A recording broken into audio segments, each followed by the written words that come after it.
Alors que les fans de DJ Arafat attendent impatiemment le 12 août pour commémorer la disparition de la légende du coupé-décalé, de nouvelles polémiques continuent de faire surface quant aux circonstances de son décès.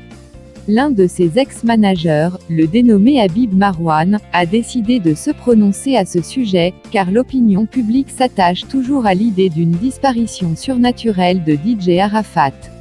Il déclare donc à cet effet: je le dis et je le répète, Yoro s'est suicidé car il n'arrivait plus à supporter que sa cote baisse, que tout le monde lui ait tourné le dos.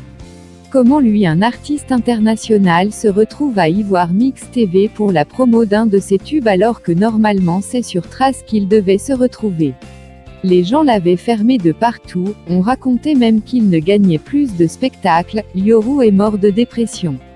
On a tous pensé qu'il était trop fort pour résister à toutes les difficultés alors que derrière cet homme dur qu'il nous montrait se cachait un ange qui avait aussi besoin de notre protection à tous, car c'était notre favori. Mais à un moment, on ne lui montrait plus cela, on l'insultait, le critiquait de partout, même quand il avait raison. Sans savoir que son comportement était sa façon à lui de mettre toujours le niveau du game coupé-décalé très haut, la preuve il n'est plus, personne n'arrive à le faire. Le niveau a baissé, le maître des buzz n'est plus.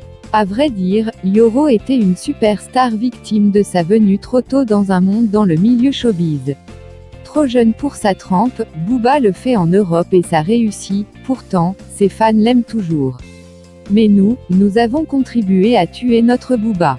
Qui donc autre que Yoro dans le coupé-décalé peut rivaliser avec les autres artistes internationaux des autres pays? Personne, je dis bien personne, repose en paix notre Yoro national.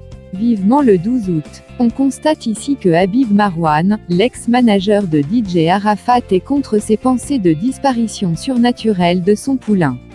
Rappelons ici que plusieurs rumeurs couraient que DJ Arafat avait adhéré à des sectes, d'où sa disparition prématurée juste à 33 ans. D'autres indexaient certains artistes du coupé-décalé et même d'ailleurs, de l'avoir sacrifié. D'autres encore accusaient sa mère Tina Glamour de l'avoir maudit, d'où sa disparition. Partagez et likez la vidéo, donnez aussi vos avis en commentaire.